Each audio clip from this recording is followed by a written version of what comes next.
पाकिस्तान मुस्लिम league नून के general council का इजलास हो चुका है। आज वज़ीर आज़म शहबाज शरीफ साहब बिला मुकाबला सदर बन गए, मरियम नवाज शरीफ साहबा बिला मुकाबला चीफ ऑर्गेनाइजर और सीनियर वाइस प्रेसिडेंट बन गई।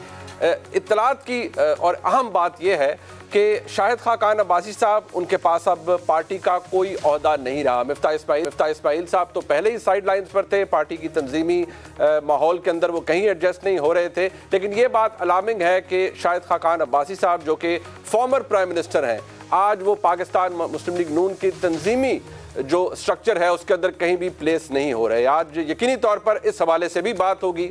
और अहम बात ये कि गुज़िश्ता रोज़ वफाकी वज़ीर ख़जाना जनाब इसहाक डार ने यह कहा कि मुल्क के खिलाफ यानी पाकिस्तान के खिलाफ जियो पॉलिटिक्स हो रही है और एक साजिश हो रही है। उस मकाम और उस नहज पर पाकिस्तान को पहुंचाया जा रहा है जहां पर पाकिस्तान को खुदा न खास्ता श्रीलंका बना दिया जाए और फिर पाकिस्तान से मुज़ाकरात किए जाएं। यकीनी तौर पर यह इसलिए कहा जा रहा है क्योंकि पाकिस्तान अभी तक IMF के 9th रिव्यू को मुकम्मल नहीं कर सका।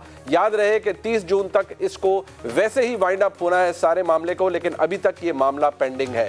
ये मामला किस तरफ जा रहा है इसके हवाले से भी बात करेंगे। लेकिन सबसे पहले जब इसहाक डार साहब तशरीफ लाए थे तो उसके बाद 2022 के अंदर मुतज़ वो देते रहे, जो बुलंदबांग दावे किए गए वो हमारे सामने हैं। कुछ दिन कबल इसहाक डार साहब ने टेलीविजन प्रोग्राम के अंदर जब उनसे से सवाल पूछा गया, क्योंकि ये बात बार बार हैमर की जाती है कि अब तक 9th रिव्यू मुकम्मल क्यों नहीं हो सका, क्या हमारी तरफ से कोई कमी है, जबकि हुकूमत की जानिब से कहा जाता है कि तमाम तर शराइत हम मुकम्मल कर चुके हैं। लेकिन पाकिस्तान को आज गालिबन एक बहुत बड़ी साजिश का सामना है। Unfair treatment to Pakistan. गुज़िश्ता रोज मिफ्ता इस्माइल साहब से इस हवाले से पूछा गया, वो फॉर्मर फाइनेंस मिनिस्टर हैं, कि क्या पाकिस्तान जियो पॉलिटिक्स का शिकार हो रहा है। याद रखिए कि जो IMF से पाकिस्तान को एक बेल आउट मिलना है या 9th रिव्यू मुकम्मल होना है, जो दूसरे दोस्त ममालिक से एड है वो भी काफ़ी हद तक कंटिंजेंट है, कंडीशनल है इस चीज़ से। और तमाम दोस्त ममालिक भी पाकिस्तान को ये कह रहे हैं कि आप पहले 9th रिव्यू मुकम्मल कीजिए, उस स्टेज और स्टेटस पर आइए ताकि आपकी इमदाद की जा सके। आज खुद इसहाक डार साहब को इस बात का एहसास भी है, वो ये बात कह रहे हैं, लेकिन अब वो तकरीबन ये बात कायमा कमेटी के सामने भी बयान कर चुके हैं, राय खजाना इन सेनेट, कि ऐसे हालात हो गए हैं कि हमें इस बात का इदराक हो रहा है कि पाकिस्तान को कॉर्नर किया जा रहा है। मिफ्ता इस्माइल साहब का मौक़िफ़ मुख्तलिफ है।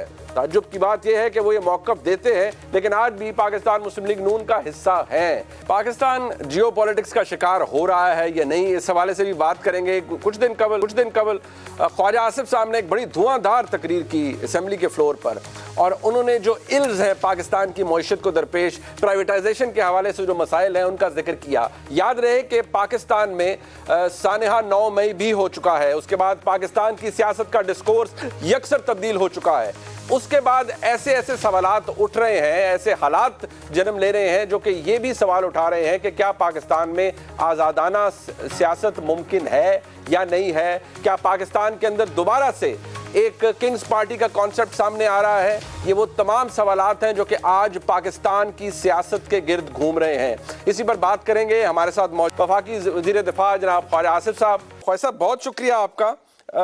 यकीनी तौर पर बहसीत वज़ीर दिफा आप अपनी जमात के अंदर भी आपका अपनी जो क़यादत है उसके बड़े करीब हैं आप। You sit in the federal cabinet, you come across a lot of information, but सबसे बड़ा सवाल आज पाकिस्तानियों के लिए या मेरे लिए एज अ वर्किंग पाकिस्तानी ये है कि जब इसहाक डार साहब जैसी शख्सियत जो कि एक मंजे हुए सियासतदान भी है, इकोनॉमिस्ट भी है, बट सवाल ये है जब वो ये कहते हैं कि पाकिस्तान जियो पॉलिटिक्स का शिकार हो रहा है और चाइना ये बात समझ गया है, पाकिस्तान के खिलाफ एक साजिश हो रही है, स्टिल ये कह के वो कहते हैं माई टंग इज टायर्ड या माई लिप्स आर टायर्ड, मैं इससे ज़्यादा नहीं कह सकता। बट समहाउ मेरे लिए ये सवाल है कि कौन चाहता है कि पाकिस्तान के हालात खुदा न खास्ता श्रीलंका जैसे हो जाएं और फिर पाकिस्तान से निगोशिएट किया जाए। ये किस तरह की पॉलिटिक्स, जियो पॉलिटिक्स है जिसका शिकार हो रहा है पाकिस्तान? बिस्मिल्लाहिर्रहमानिर्रहीम। मुनीब, मुझे इसकी कोई इनसाइड इंफॉर्मेशन बिल्कुल नहीं है। मैं इतना कोई क्या कहते हूँ क्यूरोसिटी मुझ में नहीं है कि मैं सवालात ज़्यादा पूछूं। लेकिन अगर डार साहब ये कह रहे हैं तो डेफिनेटली जो उनके पास इंफॉर्मेशन है, परहैप्स मेरे पास उसका 10% भी इंफॉर्मेशन नहीं है। लेकिन ये बात जो है जो बज़ाहिर नज़र आ रही है कि तमाम तर शराइत जो है हमने पूरी करती हैं उनकी, और उसके बाद भी अगर वो ये नहीं दे रहे हमें जो है प्रोग्राम नहीं दे रहे, तो उसमें ज़रूर कोई और वजूहात जो है अगर हम स्पेकुलेट भी करें तो उसकी एक लॉजिकल वजह ज़रूर बनती है कि ये सारी कंडीशंस पूरा करने के बावजूद जो है वो क्यों हमें डिले कर रहे हैं। और इस बजट के ऊपर भी इन्फ्लुएंस किया उन्होंने, पिछले बजट के ऊपर भी इन्फ्लुएंस किया। ठीक है, हमारी प्रॉब्लम्स जो हैं उनमें बहुत सी चीज़ें जो है उनकी दुरुस्तगी चाहिए, बहुत सी चीज़ें IMF जो कह रहा है वो हम भी कहते हैं। हमारा सर्कुलर डेट है, हमारे जो टैरिफ है, हमारा जो SOEs हैं, जो हमारी स्टेट ओन्ड एंटरप्राइजेस की प्राइवेटाइजेशन है, हमारा जो रेवेन्यू सिस्टम जो है, ये सारी चीज़ें जो है ये हमारे अंदरून जो है मुल्क के अंदर जो है हमारे रिसोर्सेज हैं जो परहैप्स अपनी फुल जो कैपेसिटी है या फुल पोटेंशियल जो है उनका एक्सप्लॉइट जो है, ये कोई नई बात नहीं है, ये पुरानी बात है। दहाइयों से ये सिलसिला चल रहा है कि फुल पोटेंशियल एक्सप्लॉइट नहीं हो रहा, और उसकी वजह जो है मैं किसी जो है वो तबके को मुर्दे इल्जाम नहीं ठहराना चाहता, लेकिन मैं समझता हूँ एक एपैथी ज़रूर है कि हमें जो रेवेन्यू से जो चीज़ें मिल सकती हैं वो 2-3 हज़ार 4 हज़ार अरब रुपया और मिल सकता है अगर हम जो है प्राइवेटाइजेशन। ये जो बातें जो आप फरमा रहे हैं सर कता कलामी, ये जो आप फरमा रहे हैं आपने पहले भी पॉइंट आउट की, बट दिस रिलेट्स टू, जारी बात है, इंटरनल मैटर्स कि हमने उनको सॉर्ट आउट किस तरह करना है, अपनी कोर्स करेक्शन किस तरह करनी है। बट बीइंग डिफेंस मिनिस्टर आपको यू कैन आप फरमा रहे हैं कि आप लॉजिकली अगर कोई सोचे तो लगता है कि there is a method behind the madness, और अगर कोई चीज डिले हो रही है तो उसके पीछे कुछ ना कुछ जरूर है। इससे ज्यादा आप इंफॉर्मेशन आप फरमा रहे हैं आपके पास नहीं है, although it's hard for me to believe this, but आप शायद डिवल्ज नहीं करना चाहते। नहीं, मुझे इल्म नहीं है, मैं ऑनेस्टली आपको बात कर रहा हूँ, लेकिन जो बज़ाहिर नजर आता है कि वो इस वक्त क्योंकि हम एक वल्नरेबल पोजीशन में है, वो अपनी पोजीशन जो है लेवरेज करने की कोशिश कर रहे हैं कि हमें इस पोजीशन में जो है हमसे कोई ऐसी चीजें मनवा लें जो परहैप्स जो है नॉर्मल हालात में उन चीजों को हम उन चीजों पे सरेंडर नहीं करेंगे। लेकिन IMF को हमारे हालात भी देखना चाहिए कि हम कितना बोझ जो है अपनी उस पर डाल सकते हैं अपनी आवाम के ऊपर। इस महंगाई के दौर पे ऑलरेडी हमने बहुत बोझ डाल दिया है, पिछले साल भी बोझ डाला, इस साल भी बोझ डाला है, तो ये सारी चीजें जो है ना ठीक है सर, बट ऑब्वियसली एक चीज तो डिस्कस होती होगी। ऑब्वियसली मैं इसलिए आपसे पूछ रहा हूं कि आपको पता है कि इस वक्त प्राइम मिनिस्टर का भी कंसर्न है, पूरी जमात का कंसर्न होगा, being at the four front, आप PDM के इत्तेहाद के अंदर सबसे बड़ी जमात है, आप प्राइम मिनिस्टर भी शहबाज शरीफ साहब हैं, तो आई नो बट कि आपकी मिनिस्ट्री का सवाल नहीं है, but everyone talks about a plan B. So if no IMF, तो कोई किसी ने ये एश्योरेंस दी है कभी डार साहब ने कैबिनेट के अंदर या प्राइम मिनिस्टर को कि कोई नहीं will survive? I have absolutely no clue about plan B. अगर है तो वो डार साहब को और प्राइम मिनिस्टर को पता होगा। You're not aware of it. अच्छा चलें सर, मैं ठीक है वो मैं ठीक है, I completely agree with your point. ठीक है, मैं सर मुझे अब ये फरमाइएगा, आपके आज जनरल काउंसिल का इजलास हुआ, एक चीज जो कि जाहिर बात है हर्ट कर रही है जमात को, हर्ट ये करती है कि, और उसके ऊपर आप ट्वीट भी कर चुके हैं, और वो है मिफ्ता इस्माइल साहब का मामला। आपने बड़े अच्छे और पॉजिटिव अंदाज में ट्वीट की कि ब्रादरम मिफ्ता इस्माइल साहब को ये नहीं करना चाहिए। फिर ये भी आपने फरमाया कि एक आध जगह पर कि उनको 2 दफ़ा वो फाइनेंस मिनिस्टर भी रहे, अनइलेक्टेड थे, 1 दफ़ा फिर भी रहे। बट सवाल ये पैदा होता है कि अलाउ मी टू से कि पार्टी अलाउ कर रही है ये सब कुछ होना। अगर आपको मिफ्ता इस्माइल साहब, आप माशाल्लाह पंजाबी समझते हैं, वेल वर्स्ड है हर चीज से, वो पंजाबी कहते हैं ना, अगर तुहानू नहीं पुछदे देन लेट हिम गो, उनको जाने दें या उनको भेज दें पार्टी से। If you retain somebody in the party and that person does a damage in some way, तो आपको नहीं लगता कि आपका भी डिसीजन मेकिंग का बड़ा प्रॉब्लम है जमात का?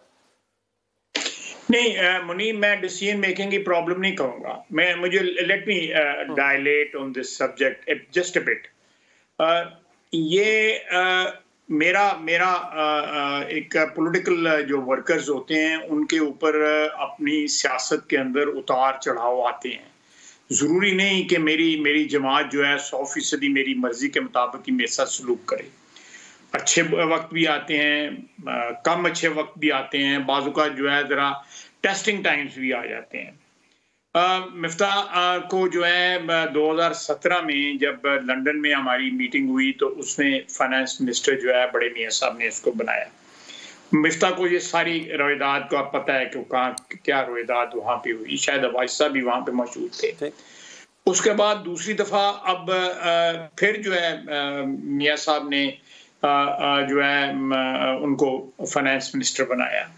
मैं समझता हूँ कि पर्सनल उसमें भी ना कॉन्टेक्स्ट में कि मेरे मुनीब के साथ अच्छे ताल्लुकात हैं, खुदा न खास्ता मुनीब के साथ मेरे ताल्लुकात किसी वक्त ख़राब हो जाएं तो मैं अच्छे वक्तों को याद रखूंगा, मैं बुरे वक्तों को जो है ना अगर डिलीट नहीं कर सकता तो कम से कम उनको आर्काइव जरूर कर दूंगा। ये मेरा एटीट्यूड है। अगर आपके साथ जो है इस हैंडिंग ओवर टेकिंग ओवर में कोई गुस्ताखी हो गई है पार्टी की तरफ से तो उसको माफी दे दें। आप पढ़े लिखे आदमी हैं, आप बहुत ज्यादा पढ़े लिखे आदमी हैं, आप पीएचडी हैं इकोनॉमिक्स में और वो भी वॉटन स्कूल से पीएचडी हैं, आप बहुत बड़े कारोबारी हैं, बड़े आदमी, हर लिहाज से बड़े आदमी हैं। कोई मेरे जैसे फुकरे नहीं है या मेरे जैसे कोई मेरा मतलब पॉलिटिकल वर्कर नहीं है जो ग्रोन फ्रॉम द रैंक्स नहीं है। आप बड़े आदमी, हर लिहाज से बड़े आदमी हैं। जो भी हमारे माशरे में बड़ाई के जितने भी सिंबल्स हैं सारे के सारे उनमें मौजूद हैं। लेकिन ये सारा कुछ वो पार्टी के अंदर भी कर सकते थे ग्रेसफुली एक्सेप्ट करके, तो पार्टी के अंदर जो है ये सारे प्रपोजल दे सकते हैं। पार्टी जो है एक्सेप्ट करे ना एक्सेप्ट करे, मैं बहुत सी बातें करता हूं जो मेरी नहीं एक्सेप्ट होती, वो कहते हैं ये ऐसे ही मारदाड़ वाली बातें करता है, ये नहीं एक्सेप्ट करते, लेकिन आगे चलो। यू डोंट इसको दिल से लगा नहीं लेते इन चीजों को। जो है हम पॉलिटिक्स में है, पॉलिटिक्स में उसने दिलेरी के साथ जेल काटी है, मैं एक्सेप्ट करता हूँ। उसने शायद अब्बासी के खिलाफ उसको गवाह बनाना चाहा गया, उसने नहीं गवाह बना शायद अब्बासी के खिलाफ, ये भी बड़ी इंटेग्रिटी की बात है। लेकिन ये जो कच्ची लस्सी वांगर जड़ा रिड़कदा पे है ना पिछले 6-7 महीने तो जड़ा है, this is not befitting his stature, this is not befitting his